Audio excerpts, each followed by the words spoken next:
refuerzo sonoro. El refuerzo sonoro para mí es la manera como resolvimos un problema. Cómo resolvimos el problema de no tener que gritar. Cómo resolvimos el problema de no tener que levantar la voz para que varias personas nos escuchen, en sitios sobre todo donde la inteligibilidad es complicada, donde hay mucha gente, donde hay gente que está retirada del emisor, del locutor, de la persona que va a emitir el mensaje. Pues entonces es la manera como resolvimos eso, sencillamente a través de ese refuerzo sonoro y de esa amplificación que logramos de todo el mundo, o por lo menos tratar de que todo el mundo nos escuche. Eso para mí básicamente es una cosa de comunicación. Con el mundo del sonido yo creo que era inevitable que yo me relacionara porque esto ya viene de familia. Mi papá siempre ha sido un hombre muy curioso en toda la parte técnica, tanto en audio como en video, ¿no? Y eso le viene de mi abuelo. Mi abuelo era una persona que estaba constantemente reparando aparatos, televisores, máquinas grabadoras para la época. Y bueno, ya ellos en ese momento le daban como servicio y mantenimiento a lo que para la fecha que estamos hablando, imagínate, estamos hablando de los años probablemente finales de los 60, principios de los 70.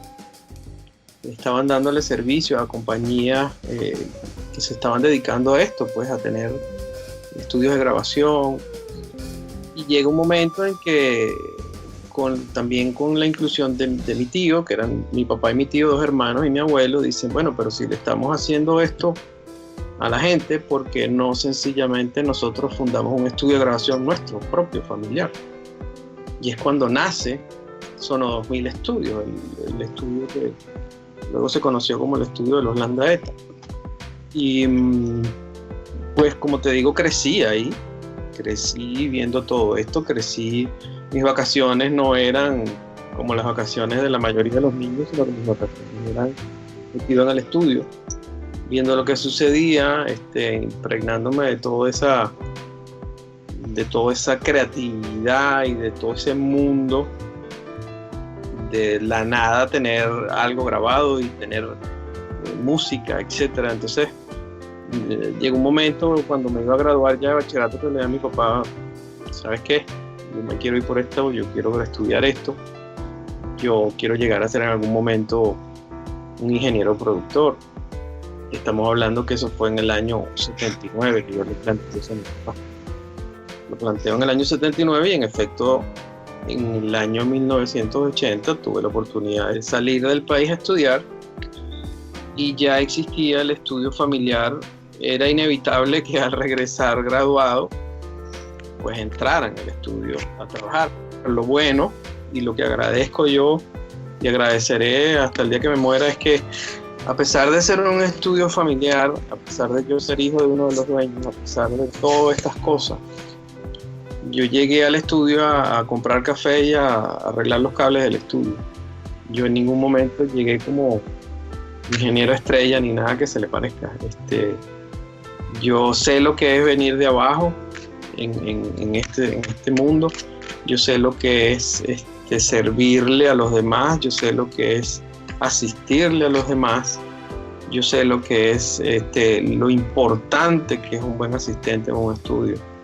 Lo importante que es alguien que te cuide las espaldas cuando estás en esto, que te lleve las notas, que te lleve las conexiones, que te lleve el récord de lo que está pasando.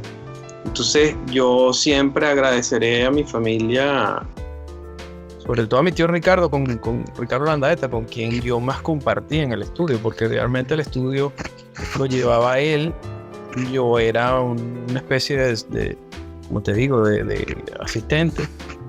Para ese entonces, mi abuelo era como una persona de mantenimiento con mi padre. Entonces así empieza la cosa, que empiezo de cero, que empiezo de abajo, que empiezo de recoger cable, así que sigue. La primera vez que yo me tropecé con una cosa de algo muy grande fue cuando fue el Papa a Venezuela. Alejandro Plaza era la persona que se había contratado para sonorizar todo aquello de la Avenida del Papa a Venezuela. Bueno, me acuerdo que eran unos equipos, unas cornetas y se montaban en unos andamios. Todo el array eran en unos andamios. Y me llamaba muchísimo la atención aquello de los relevos y las torres, etcétera, etcétera, que se iban desplazando a través del terreno. Ya yo sabía por mi papá de transmisión de televisión y sabía de repetidoras y tal. Y dije, esto debe ser algo como eso, que estamos repitiendo, porque la gente al centro. Entonces fue muy bonito esos primeros pasos, o por lo menos la apertura de mis ojos fueron así con esos eventos que primero eran muy grandes, eran enormes. Yo arranqué en esto gracias a un artista venezolano que se llama Frank Quintero. Gracias a Frank es que yo arranco en el mundo del sonido en vivo. Estábamos trabajando en un álbum para él en el estudio y a él le gustó la manera como yo trabajaba en el estudio, la manera como yo microfoneaba y la manera como yo mezclaba, etcétera, etcétera. Y para él era así como el próximo paso, era que el tipo que le estaba haciendo el disco en el estudio, llevárselo al en vivo para tratar de reproducir lo que estaba pasando en ese disco.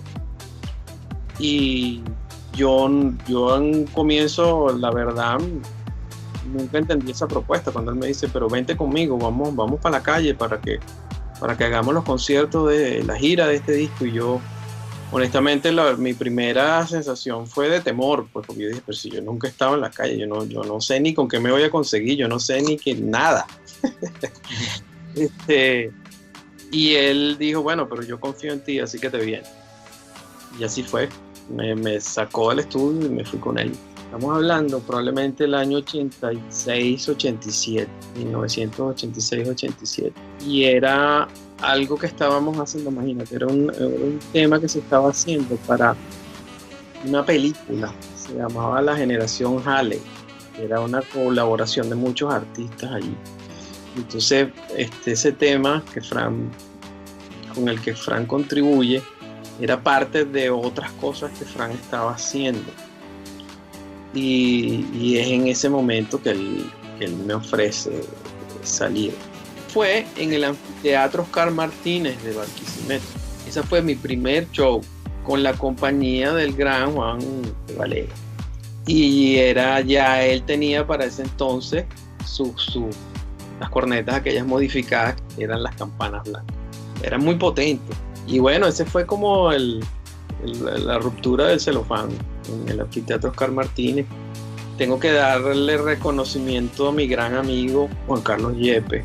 Él trabajaba para Juan Valero en ese momento y fue la persona que me asistió y la persona que me ayudó y la persona que de alguna manera me guió. Sin Juan Carlos, yo creo que hubiese sido un desastre aquel primer concierto que yo hice, porque primero era mi primer concierto y las dimensiones, porque no fue que empecé con una cosita pequeña en una tasca, no, yo pasé del estudio de la nada a un anfiteatro lleno de gente gritando todo el mundo, pero ahora lo recuerdo y me da mucha nostalgia y me parece muy, muy bonito ese recuerdo.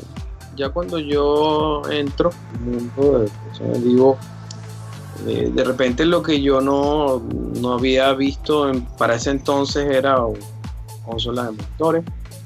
Digamos, ahí es que empiezo a entender, ok, la cosa la sectorizamos y por supuesto el splitter, ¿no? Ahí es cuando todo hace clic y empieza a hacer sentido para mí el porqué y la necesidad, y el hecho de poder dividir la señal, el hecho de poder tener independencia, el hecho de que los músicos se pudieran escuchar totalmente independiente de lo que estaba pasando afuera, en el PA, en la casa. Entonces, en esta primera oportunidad es que yo, digamos, encaro estas cosas que nombras para un evento en vivo. De todas maneras, digamos, el crossover ya estaba seteado, ya no era una cosa que tú realmente metías mano. La gente era muy celosa de los seteos y de las curvas y de todo lo que hace con su sistema. No les falta razón, porque no todo el piloto que se va a montar ahí sabe cómo manejar ese auto. Yo puedo entender perfectamente que la gente tenga su cosa reservada y no deje tener acceso a la máquina y no deje tener acceso a cosas que pudiesen deteriorar el sistema o pudiesen no rendir de la misma manera. Yo creo que con quien más trabajé fue con Fonseca. Fonseca siempre fue muy visionario, un tipo muy visionario, un tipo además de dedicado, realmente dedicado a este negocio. Ha sido un tipo sumamente visionario, entonces él invirtió su dinero muy bien en equipos que le dieron gran rendimiento, que le dieron gran vigencia, equipos que le dieron un espaldarazo a la hora de la recomendación de todos nosotros para el siguiente show. Él alineaba a sus equipos, el personal que él tenía, él siempre se dedicó a tener un personal, porque es que yo siempre lo he dicho, tú puedes tener los mejores equipos, tú puedes tener la inversión más grande, pero si tú no tienes el personal humano que atienda, que maneje y que conozca eso en tu compañía, tú estás muerto. Tú eres nada, tú eres una persona que gastó millones de dólares en equipo y nadie los va a usar, porque es que definitivamente la gente es la que hace la diferencia, no el equipo. Y cuando digo la gente es porque de nada sirve tener grandes equipos si la gente que tienes no está preparada para acercarte, si la gente que tienes no está en capacidad de atenderte bien, si la gente que tienes te maltrata. Entonces, yo siempre a todos mis amigos y siempre se los he comentado, buenísimo, me encanta que estén invirtiendo dinero en sus cosas, me encanta que estén creciendo, pero mientras ustedes no tengan el personal que amerita ese equipo, no van a ninguna parte. O sea, es preferible irse con alguien que tenga los equipos, a lo mejor menos equipos, o no tan sofisticados, pero que tú sabes que te van a dar una atención de primera y que te lo van a alinear como Dios manda y que todos los cables están en buen estado, porque esa es otra. El mantenimiento de una compañía de sonido es una tarea, un trabajo, mantener unos equipos de sonido, y en aquella época se tocaba mucho en Venezuela. Entonces realmente la compañía más exitosa era la que prácticamente la que mejor mantenimiento le daba a sus equipos. Esa era la más exitosa. Y Fonseca siempre fue un tipo que estaba con un mantenimiento impecable, ¿sí? Bueno, digamos que una vez que se metían los equipos al sitio, al recinto donde íbamos a celebrar el espectáculo, era el seteo del equipo. Eso era lo que más tiempo tomaba. Sobre todo porque ahí ya dependía mucho también del gusto personal, el gusto de cada ingeniero, porque en definitiva de eso se trata, pues se trata de que cada quien aporta, de que cada quien tiene su sonoridad, de que cada quien busca algo particular, de que gracias a Dios no todos hacemos el trabajo igual. Eso es una ventaja, hay diversidad de colores. Y eso es una cosa que la compañía de sonido que entiende eso, lo entendió en su momento, también se beneficiaba, porque tú ibas a decir, oye, esta gente entiende que no todos queremos lo mismo, que no todos buscamos la misma forma de hacer las cosas. En la medida en la que tú eres capaz como compañía de ofrecerle a la gente facilidad para que esta persona logre el objetivo de la manera como él lo quiere lograr, en esa manera se va a sentir contento, en esa manera probablemente va a rendir más, en esa manera el show va a quedar mejor. Como te digo, hay de todo, hay quien quiere hacerlo a su manera y no lo hace bien, pero gracias a Dios son contadas las excepciones. Entonces las compañías, y Juan ha entendido eso muy bien, porque Juan también aprendió de los pioneros. Juan tuvo, digamos, la ventaja de que no fue de los primeros, pero entró en un momento donde había grandes compañías y aprendió lo mejor de las grandes compañías. Entonces, él siempre ha estado muy claro en el servicio que tiene que ofrecer como compañía y de cómo hacerte sentir bien. Fíjate que hay un show en particular que a mí me marcó porque las cosas no salieron bien. Éramos teloneros de un artista internacional. Éramos teloneros de George Benson y el artista nacional era Frank Quintero. Y ese show fue en el Eurobuilding, en el Salón Real del Eurobuilding. A nosotros nos toca hacer la prueba de sonido después de George Benson y realmente no nos quedó mucho tiempo para hacer la prueba de sonido porque la gente de George Benson se demoró muchísimo tiempo en hacer la prueba de sonido. Bueno, nosotros, cuando digo nosotros, bueno, yo hice lo que pude en la prueba de sonido, ya había que abrir puertas y la verdad que el espectáculo, cuando arranca Frank, la cosa no sonaba bien, no sonaba nada bien, tenía muchos problemas. Cuando arrancó después la cosa de George Benson, la diferencia fue muy notable, la diferencia del artista nacional al extranjero.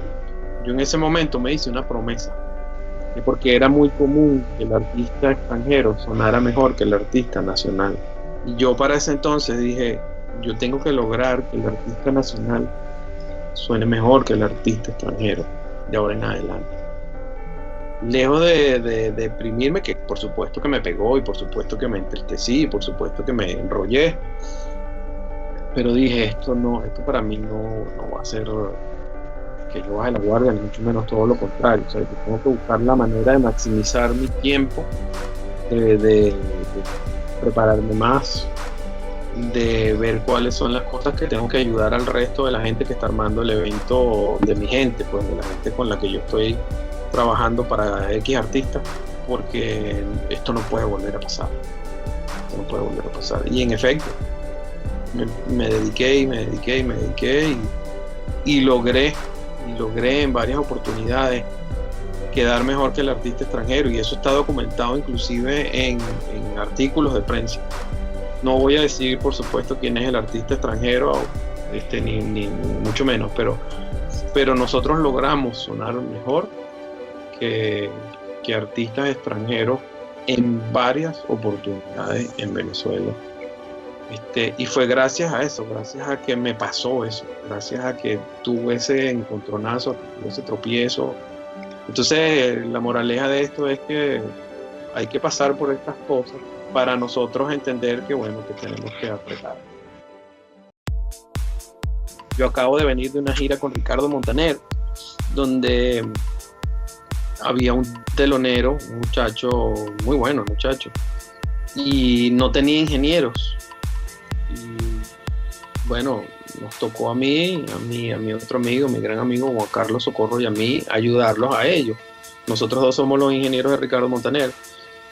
Y nos tocó ayudarlos a ellos, y lo hicimos con el mayor de los amores y con el mayor de los gustos, porque sabemos lo que significa estar de ese lado, porque sabemos lo que significa ser telonero, porque no hay ínfulas de nada, porque venimos de allí. Entonces, él más bien estaba que no se lo podía creer. Él nos decía, ¿sabes qué?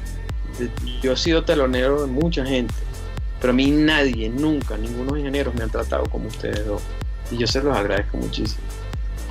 Y no es otra cosa que eso, haber llevado palo y entender de qué va el asunto. De eso se trata. Yo, con el paso del tiempo, logré ganarme la confianza de todas las compañías de sonido y de todos los dueños, de todos los gente y los muchachos que manejaban las compañías. Pero fue a punta de sencillamente de escuchar primero, de escuchar qué era el cuento que me tenían que echar, de escuchar cómo era que estaba seteado, de escuchar cuáles eran las virtudes y cuáles eran los defectos, que casi nunca te decían los defectos, pero digamos que basado en eso, en escuchar, porque es que yo siento que en este negocio no es solamente lo que uno puede intuir por hablar de sonido, sino es que realmente mientras tú más escuchas, y no estoy hablando ni siquiera de la música, estoy hablando en general, mientras más tú escuchas a la gente, ¿no? Mientras más tú escuchas a los que están antes que tú, mientras más tú escuchas lo que la gente con experiencia tiene que decir y lo que la gente que sabe tiene que decir, mejor te va a ir. Entonces, Yo siempre digo que yo vivo de escuchar. Yo como gracias a que escucho. Y no significa que escucho a la hora de mezclar, sino que escucho a la hora también de que me van a hablar, que me van a aconsejar y que me van a echar los cuentos. Puede ser divertido para ustedes lo que les voy a contar, pero para mí no fue. Pero es gracioso, en definitiva, pues. Es gracioso, yo lo recuerdo con mucho cariño y hasta risa me da, pero yo soy una persona que ha sufrido desde niño de migrañas. Yo soy migrañoso. Y una de las cosas que a mí me da dolor de cabeza son las situaciones de estrés. Cuando estás preocupado, cuando estás tenso, cuando estás ansioso, el dolor de cabeza se empieza a manifestar. Nosotros estábamos en plena gira de la despedida de Ilan Chester. Era una gira que demandaba muchísimo, porque era con orquesta sinfónica y con su banda pop, eran las dos cosas juntas. Entonces te imaginarás el montaje de eso y la prueba de sonido de eso era todo una odisea, ¿no? Y estábamos en el Teresa Carreño. Hicimos todo el montaje, hicimos toda la cosa, se nos estaba acabando el tiempo, era la noche de la gran noche. Por supuesto mi dolor de cabeza empezó, tú sabes, en aumento. Empezamos a resolver las cosas, empezamos a la prueba, la cosa, total es que termina la prueba de sonido minutos, estoy hablando minuticos antes de que se abrieran las puertas para que entrara el público. Yo en lo que termina la última nota de la prueba de sonido y Ilan dice, yo estoy bien, vámonos, vamos a cambiarnos, vestirnos, dejen que entre la gente y tal. Yo me siento así en una silla del Teresa Carreño y digo, no me puedo parar, o sea, no me puedo mover, el dolor de cabeza es tan brutal que no me puedo mover. Total es que me llevan a la enfermería del Teresa Carreño. Y entonces allí la doctora que está de turno me dice, ¿qué te pasa? Y yo digo, bueno, doctor, yo sufro de migraña y ahorita tengo un ataque de migraña, pero que me está matando literalmente. Total es que ella me dice, bueno, pero es que para que esto más o menos se te alivie, te voy a tener que poner algo directamente en la vena para tratar de bajarte ese malestar de la manera más rápida posible. Le digo, doctora, ¿en cuánto tiempo toma eso? Bueno, no sé, nos tomará media hora, 40 minutos. Yo ya empecé a pensar, yo no tengo 40 minutos, este concierto va a empezar en 20. Total es que bueno, digo, bueno, vamos a ver qué pasa, doctora. El Teresa Carreño siempre ha estado preparado con lo que llamamos las chismosas, que son, tú sabes, los parlanticos por todo el Teresa Carreño por dentro, en los camerinos, en todas partes, en los pasillos, y tú oyes. Cuando el artista se presenta o lo que sea, el Teresa se conecta a la consola principal para que se oiga en todas partes el evento.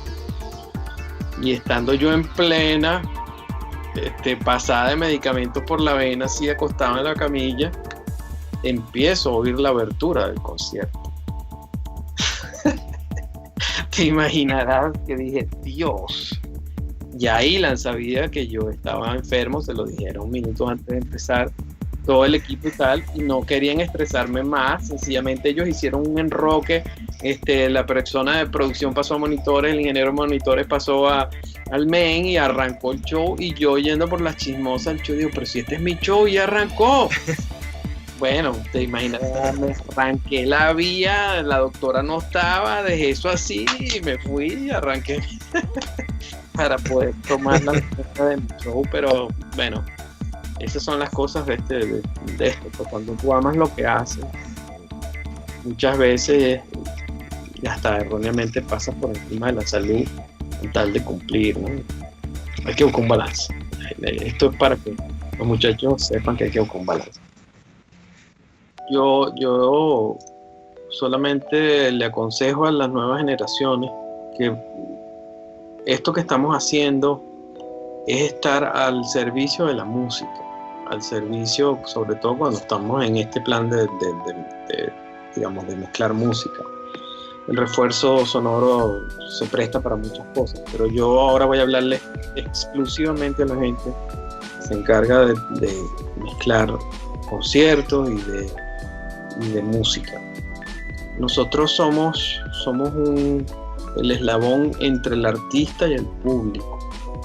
Nuestra responsabilidad es muy grande. Nuestra responsabilidad es tratar de llevar esa energía que está pasando en el escenario. El artista está dejando la piel en el escenario, tratar de llevarla a la gente.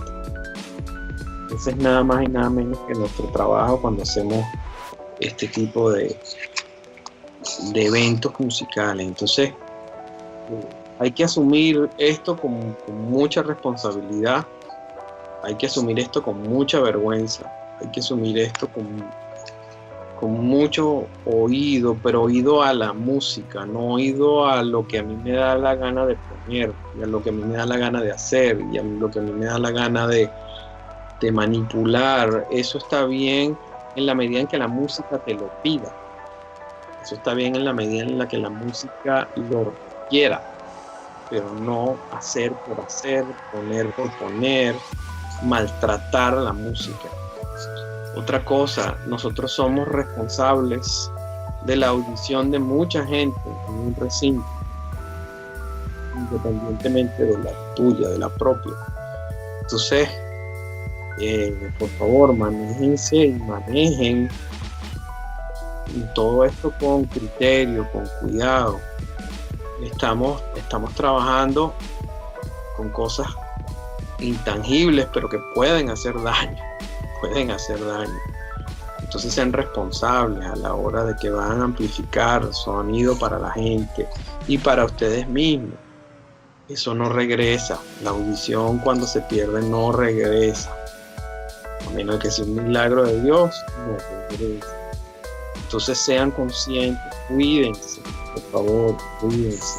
Sobre todo los que estamos en la calle haciendo sonido en vivo, cuídense, para que la vida como ingeniero sea larga y sea fructífera. Ese es creo que es el mejor consejo que les puedo dar. Escuchen a la música y cuiden su audición. Que Dios me los bendiga.